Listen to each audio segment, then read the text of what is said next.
Закладений ніс, Хюмер деконгестант діє через 30 секунд. Хюмер деконгестант.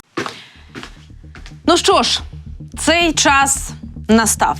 Якщо це буде єдина конфігурація, в якій ми можемо принести мир громадянам України і не втрачати людей, то безумовно ми підемо на конфігурацію зустрічі цих чотирьох сторін. І якщо чесно, я вважаю його ворогом. І якщо чесно, я думаю, він мене також вважає ворогом. Ми не можемо покласти мільйони наших людей заради результату, який і так не зрозуміло, чи він буде. Привіт, мене звати Катерина Соляр, і тут не буде звичного нам з вами відліку годин і хвилин. Бо тут, як у вакуумі, застиг лише один час – 24 години. Але не до, а після того, як президент Зеленський дав інтерв'ю британському журналісту Пірсу Моргану. Чому йому? І чим це інтерв'ю відрізняється від попередніх? Ну, по-перше, у Пірса доволі велика аудиторія. По-друге, перед нами у Пірса на інтерв'ю був Такер Карлсон, де наговорив на його ж аудиторію багато суперечливих фраз. Тож цій аудиторії треба було дати і іншу точку зору. А ще який назвав президента Зеленського диктатором. Хоча хіба ми проти виборів? От навіть завтра, будь ласка. Оксана Маркарова, посолка України у США, також це підтвердила. Але сьогодні зупинить війну, а потім вибори. Ну, тобто вранці гроші, а ввечері стільці. Інакше це не працює. Україна до виборів готова. Ми дійсно згодні з тим, що демократія – це добре, зміна, вибори – це класно, але давайте чесно, жодна країна в Європі і в світі під водою і в час війни на своїй території вибори не проводила. І якщо перше ще теоретично можна було б реалізувати десь, наприклад, в Чорному морі, то з другим ще поки що ніхто справитись реально не міг. Тому Україна каже, окей, давайте прийдемо до заморозки, можна робити. Єдине, що тут теж є небезпека, бо Путін каже, заморозка, вибори, підписання. Ми, наприклад, заморажуємося, йдемо на вибори, відкриваються кордони, велика частина країни виїжджає, великий повертається, зрозуміло, але багато хто може виїхати.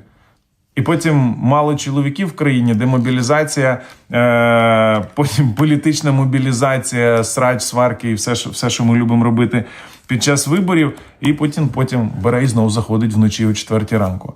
Такий сценарій залишається. Тому вже на час виборів треба заводити французькі війська, заводити британські війська, заводити натівські війська, брати Україну в ЄС, щоб це була територія ЄС. Ну, одним словом, пакет вимог повинен бути великий. І оскільки протягом доби на фронті відбулося 85 боєзіткнень, вже далі на території Росії горіла чергова нафтобаза, привіт, Краснодар, а Україну атакували чергові дрони, то виправте мене, якщо я помиляюся, але поки нічого не вказує на те, що активна фаза війни завершилася. Утім, досягти цього ще й досі планує президент Сполучених Штатів. Ну, принаймні, він про це заявляє. Але він каже, перш ніж сідати за стіл перемовин втрьох – Росія, Україна, США – Трамп має поговорити з Путіним. І, по ідеї, це вже має відбутися не сьогодні-завтра, ну, тобто в першій половині лютого. А вже потім, в другій половині лютого, говорити втрьох. Про це американський президент заявив на зустрічі з ізраїльським прем'єр-міністром Бен'яміном Нетаньяху. І, можливо, тому що Трамп справді переймається Україною, а можливо, для того, щоб і Нетаньяху, і всім присутнім було простіше зрозуміти, порівняв Росію і Хамас. Міста практично стерті з лиця землі. Це жахливе видовище. Ми говоримо про Газу, але багато українських міст виглядають не краще, а можливо і гірше. Відповідати на питання, чому так, дозвольте, не буду, бо факторів тут багато, але про один скажу. Залишки від СРСР. Металобрухту, який, на жаль, їздить і, на жаль, стріляє у Росії набагато більше, ніж в України, Європи і Америки разом взятих. 100 ділимо на 3 і отримуємо невтішні висновки. Втратити підтримку і допомогу США та Європи для України означає втратити, десь приблизно 60% допомоги, по 30% від ЄС і США. США забезпечують близько 30% обороноздатності України. Уявіть, що станеться, якщо ми втратимо це. Наслідки не обмежаться Україною. Якщо допомога США припиниться, це вплине на лідерів Європи і послабить усю коаліцію. Зіткнемося з ризиком припинення і європейської підтримки, можемо втратити 60% загального обсягу допомоги мінімум. Ви знаєте, я не люблю бути голослівною, я люблю цифри. Так от цифри від Кільського університету станом на 31 жовтня 2024 року, нові цифри будуть до 14 лютого, говорять, що Європа за весь час повномасштабного вторгнення виділила 125 мільярдів євро, ще заплановані 116, тобто всього 241 мільярд євро буде виділений Україні. США, хто б там що не говорив, а цифри підтверджують наступне. Виділено 88 мільярдів євро, заплановано 31, тобто всього 119 мільярдів євро. Це знову ж таки до того, що не можна стверджувати, що Європа допомогла Україні менше, ніж Сполучені Штати. Ці позиції майже рівнозначні. Якщо з цими цифрами все більш-менш зрозуміло, то цифри українських і російських втрат дуже розходяться. Трамп, коли висловлював своє занепокоєння масштабами втрат серед військових і закликав покласти край кровопролиттю, сказав, що регулярно отримує звіти про кількість загиблих і вражений цими цифрами. Коли дізнаєшся реальні дані щодо України, ці числа шокують. І це без урахування зруйнованої інфраструктури та мирних жителів, які стали жертвами війни. Тому я хочу, щоб це припинилося. Україна втратила близько 700 тисяч військових, а з російського боку кількість загиблих може сягати 800 тисяч або навіть більше. І тут я не маю наміру оскаржувати цифри, приведені Дональдом Трампом, бо спекуляція життями – це завжди дуже тонка тема. Скажу лише, що з якими би глибокими занепокоєннями не говорив про них Дональд Трамп, та для нього, як і для більшості європейських лідерів, це лише цифри. Для нас це кожне безцінне життя. Бо як би ми не запрошували приїхати і подивитися на звірства Росії, їх не було поруч під час ексгумації тіл, закатованих в Бучі чи Ірпені. Їх не було з нами під час розбору завалів чергової багатоповерхівки або ж адміністративної будівлі в Ізюмі, по якій Росія випустила черговий «Іскандер», де загинули співробітники податкової, служби з питань дітей і люди, які просто перебували на вулиці у цей момент. Так, для Росії це називається черговим центром прийняття рішень, а для України це дівчата 18 і 19 років, тіла яких виявили серед загиблих. Одна з них була вагітна. І що б там не казав про глибоку стурбованість Дональд Трамп та про обстріл Ізюма 4 лютого в західних медіа, майже нічого не написали.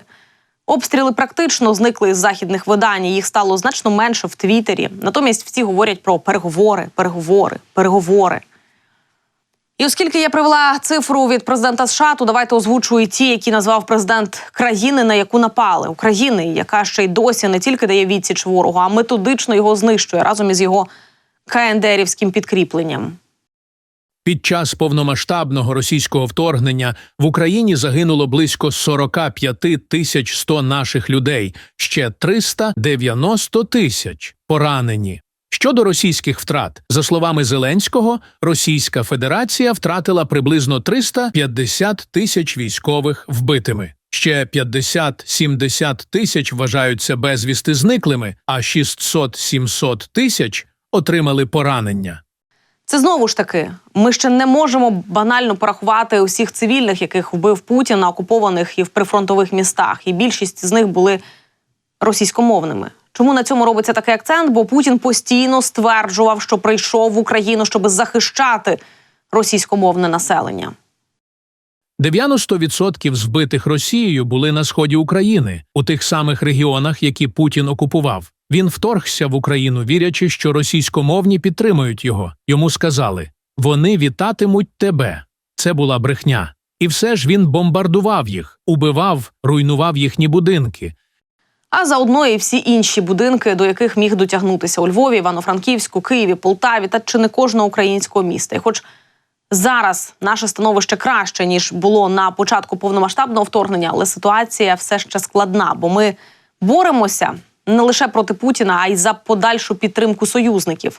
Бо Росія завдає ударів не тільки на полі бою, не тільки по тилових містах України, а ще й в глибокому тилу наших партнерів, дестабілізуючи деякі країни, зокрема сусідні з Україною. Тому ми боремося ще й за єдність, зокрема між Європою і Сполученими Штатами. Тому, як каже президент, очевидно, чому я не вписуюсь у плани росіян. Росії потрібна маріонетка в Києві. До війни вони вже мали вплив у нашому парламенті, робили все, щоб Україна не могла остаточно вибрати європейський шлях. Росіяни хочуть зробити те саме, що зробили в Чечні, тобто повністю знищити і перетворити на абсолютно підконтрольну територію Україну. І те саме вони зробили в Грузії, потім застосували таку саму тактику і в Білорусі. І поява в інформаційному полі Медведчука це ще раз підтверджує. Коли ми востаннє про нього чули? Під час затримання, потім обміну. І ще якийсь раз він давав інтерв'ю, коли Путін намагався нав'язати Україні нове керівництво, чи то Медведчука, чи то Мураєва, чи то легітимного Януковича, не знаю. І от щойно знову заговорили про вибори Медведчук. У глобальному світі США була державою керуючою, а інші країни повинні були їм підкорятися, але Росія відмовилася це робити і завжди перемагає. Вашингтон мав завдання у 2022 році показово покарати Росію за непокору, але їх план розвалився через недооцінку Росії та переоцінку сил і засобів колективного Заходу та США. Ну і він також заявив, що вся територія України зразка здобуття незалежності у 91-му році становила історично російські землі протягом багатьох століть, бла-бла-бла. Ну, коротше, ніяк історія не відпускає імперців Путіна, це зрозуміло. Але тут навіть не про те, яку дичину несе Медведчук. Як у тому, що, повірте, він з'явився зараз зі своїми заявами не просто так. І якщо Медведчук такий трохи осторожнічає, то Лавров виразів не підбирає. Заявив, що «Америка First» – це фашистський слоган. Тобто я правильно розумію, що поки Дональд Трамп говорить про те, як організувати перемовини з Путіним, у Путіна називають Трампа фашистом? Непоганий початок перемовин, як на мене. Ну тоді, поки ви далеко з тими перемовинами не зайшли, я ще раз нагадаю, що попри те, що Зеленський готовий домовлятися з чортом лисим, Мінська-3 не буде, бо це не гарантія безпеки. Будапештський меморандум – це не гарантія безпеки. Та навіть миротворці ООН – це не гарантія безпеки. Ну а що ж тоді гарантія? Ядерка або НАТО. Обирайте, вирішуйте, дайте нам знати. Те, про що ми з вами говоримо зазвичай тихо на кухнях, президент озвучив нарешті в інтерв'ю. Каже, якщо Україну не візьмуть в НАТО, то мають повернути ядерну зброю. Який пакет підтримки? Які ракети? Нам повернуть ядерну зброю? Нехай нам повернуть ядерну зброю. Бо, і я про це вже розповідала, навіть для Росії членство України у НАТО є гарантією того, що ми не будемо вирішувати питання військовим шляхом, а будемо намагатися все залагодити дипломатично. Ну і ми ж з вами знаємо, що вступ України у НАТО може затягнутися на роки чи навіть десятиліття, і в такому разі виникає абсолютно справедливе питання, що буде захищати нас від цього зла весь цей час на всьому цьому шляху.